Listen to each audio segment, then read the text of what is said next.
When we hear the word Dubai, most of us picture towering skyscrapers, immense wealth, police with Lamborghinis, 7-star hotels with the absolute cream of society inside them. Also the Palm Islands, the World Islands, the Burj Khalifa, the Burj Al Arab, futuristic symbols of incredible wealth. And so in light of all that, I'm here to make the case that Dubai, the Emirates, and the Gulf countries in general are one of the worst places on the planet. Now this is a rather bold claim, I realize, but it's one that I can substantiate fully. So let's take a look at what's really behind the glitz and glamour, the true face of Dubai and the Gulf countries. To better understand what's going on in a place like Dubai, first let's talk about Romania. In the decades following World War II, Bucharest, the capital, came to face the same problem as many Eastern European capitals did at the time. As urbanization increased and huge residential areas were built out, the need arose for new, high-capacity public transportation. And so Nicolae Ceausescu, the dictator of Romania back in the day, gave out the order to construct a metro line. And so the engineers created a line proposal and presented it to him. And then Ceausescu was like, "No, I will design the route personally." And so the former shoemaker assistant, who also called himself the genius of the Carpathians, I am not making this up, sat down and redesigned the entire metro line to have it run along the river underneath. Yes, along. But Nicolae Ceausescu's wife, Elena Ceausescu, a former textile factory worker, also got her fair share of planning. Reportedly, when the planners presented the final version of the metro line to the Ceausescu couple, Elena Ceausescu reportedly asked why the metro would stop inside the inner city at Piața Romana, inquiring what kind of factories there are. The planners told her there aren't any factories, but there is the Bucharest University of Economics where there are lots of students. Hearing that, Elena Ceausescu reportedly said, "Students? They've gotten fat, they grew a belly, they should walk. No station at Romana, let them walk." And so, since Nicolae Ceausescu added nothing to that and nobody else dared to oppose his wife, the station was axed from the plans. But of course everyone outside of the dictator power couple knew that this was fucking stupid. And so the engineers, having enough foresight, decided to build the station in secret, banking on the fact that they would need to build a station there anyway due to future public pressure. And they were correct. The end result was this ridiculous and dangerously narrow station, since the engineers couldn't build a normal station hall, since they had to disguise their little secret project as regular tunnel boring. And so the moral of the story is, smooth brain dictator plus construction equals dumb shit. And boy, what a perfect segue this is to the video's actual subject, Dubai. The city of Dubai is a fucking joke. It's a tasteless parody of everything wrong with modern humanity. And so why do I say that? Let's go through it, shall we? Now, in my video about skyscrapers, I have already talked about the Burj Khalifa. It's a big dumb tower of glass and steel stuck in the middle of the desert, serving no other purpose than a petrodollar-fueled dick measuring contest. And the building even has its own poem about itself. Like seriously, how pretentious can you get? I am the life force of collective aspirations and the aesthetic union of many cultures. I simulate dreams, stir emotions and... What the hell is that noise? Oh no, it's the poop trucks! Yeah, did you know that the Burj Khalifa isn't connected to its sewage system? So every single day a huge line of poop trucks have to queue up next to the building and suck out all the poop. So Ammar's ambition and Dubai's shining dream included the world's tallest skyscraper but not a sewer system. And besides, I talked about this before in the skyscrapers video, there's actually not much point to building a skyscraper. Like the only situation where it might make sense is when you're physically out of space. But trust me, Dubai does not have this problem, which ties into the next suspects.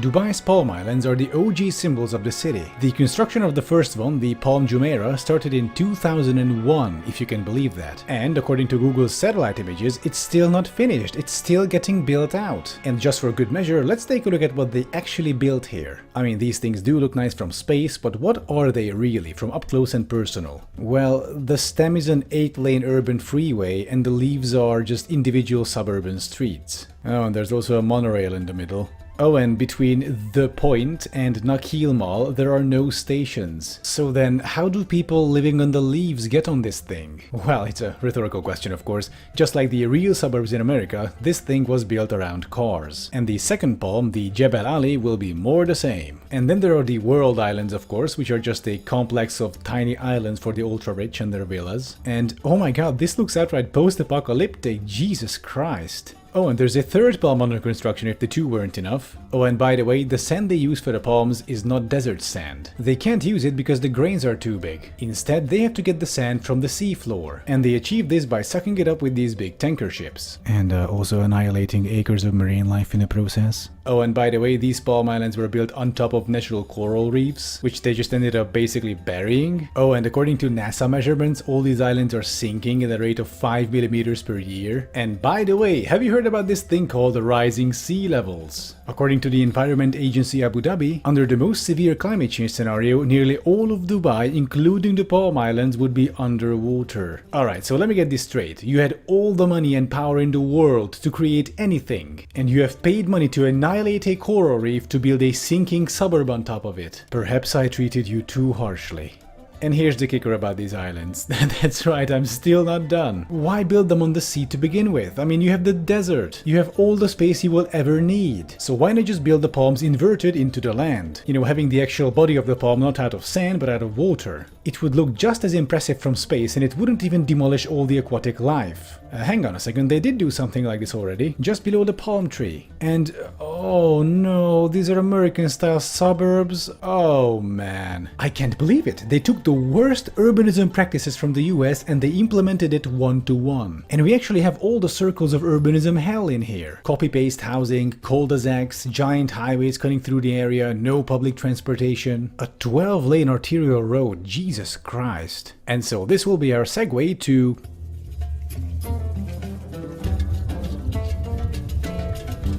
Dubai's urbanism in general is just complete bonkers. It's kind of its own little bubble, really. A strange little rich people's dystopia in the desert. Take a look at this arrangement. Two sections of skyscrapers separated by a 20-something lane freeway, and behind it a bunch of cul-de-sac suburbs and golf courses. It's this strange mixture between Futurama and evil Los Angeles. And this just makes me feel so frustrated because all that money and all that power, they could have done so much more and so much better than this. The way I understand it, the main motive behind building all this flashy stuff was to try and increase tourism, to help the Emirates economy transition away from oil revenues, which is, you know, fair enough. But then why not build something truly unique? Something that isn't just a big dumb tower of glass and steel, or a couple dozen suburban streets on sinking sandbanks, or gigantic malls or golf courses. Imagine a city with full-on historic Arabic Golden Age architecture with modern elements. Okay, this is concept art from Diablo 3, but you get the idea. I have seen skyscrapers, malls, suburbs,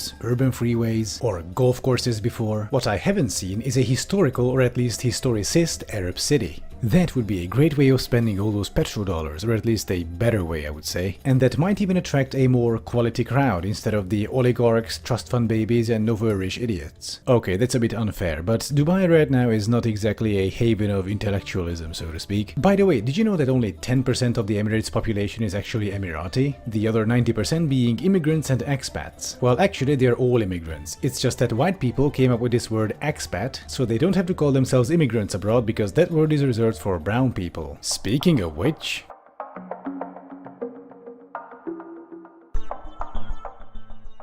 and this right here is my biggest problem with Dubai, the Emirates, and the Gulf states in general. All that luxury, wealth, and opulence you see all around you in Dubai rests on a mountain of human tragedies. Poor people from third world countries such as India, Pakistan, and Bangladesh are lured in by work agencies promising high wages and stable employment. People take loans from friends and family so they can cover the costs of their travel and work visa, usually more than $2,000, despite Emirati law requiring the companies to pay for those. Upon arrival, workers' passports are often confiscated, essentially trapping them inside the country. Workers are forced to work up to 12-hour shifts up to 7 days a week for $175 per month on average. Wage arrears are common, many workers not receiving money for months on end. To quote from a Human Rights Watch report, the impact on workers whose wages are withheld for even 1 month is very serious. They immediately fall into arrears on the debt they owe recruiting agencies in their home countries. They incur additional interest, and they are unable to send money home for their families who depend on their income earned in the Emirates. In some cases, the non-payment of wages means that workers do not have money to buy food or basic goods and end up borrowing money just to survive. The COVID epidemic only made things worse. That and the oil price crashing left many workers jobless. Consequently, many were abandoned by their former employers. They now spend their days in half-abandoned worker camps on the outskirts of the city. Only volunteers and their food donations standing between them and starvation. A Guardian article quotes a construction worker called Hassan. He says, Guests on and off visit and give something, but when nobody comes, we have to starve. We have nothing. All this just a few kilometers away from the 7-star hotels, the world's tallest skyscraper, the world's biggest mall, and the golf courses for rich foreigners. According to the estimates of the Commonwealth Human Rights Initiative, between 2012 and mid-2018, more than 10 Indian workers died in Gulf countries every single day. And these are just the Indians. In addition to that, a Jezebel article goes on to say that at least 2 Indians commit suicide every single week in the Emirates. A number, they say, that is simultaneously both shocking yet unsurprising. They show photos of the accommodation the workers have to endure, unfit even for animals. A harsh contrast to Instagram's parallel universe. They call this system modern slavery, and I'm afraid they are correct. This and the previously mentioned issues, but especially this, is why I hate the Emirates and especially fucking hate Dubai.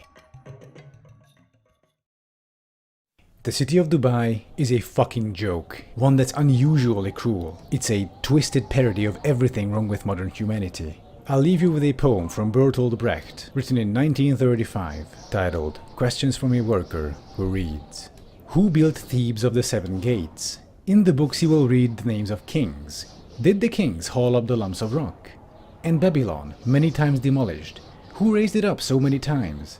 In what houses of gold glittering Lima did its builders live? Where, the evening that the Great Wall of China was finished, did the masons go? Great Rome is full of triumphal arches. Who erected them? Over whom did the Caesars triumph? Had Byzantium, much praised in song, only palaces for its inhabitants?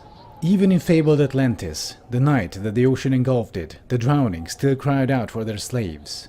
The young Alexander conquered India. Was he alone? Caesar defeated the Gauls. Did he not even have a cook with him?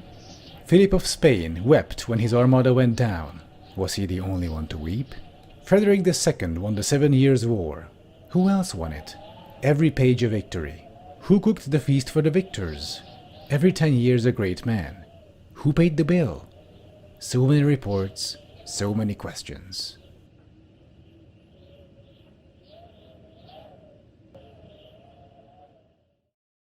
Thank you for watching. I'm sorry the video took such a dark turn in the end, but as I was looking up stuff for Dubai for the video, I kept encountering more and more just alarmingly fucked up information. Like, Jesus Christ. Anyway, thank you for watching once again, and please like and subscribe if you haven't already, and do check out my Patreon tiers, link in the description. And I'll see you next time.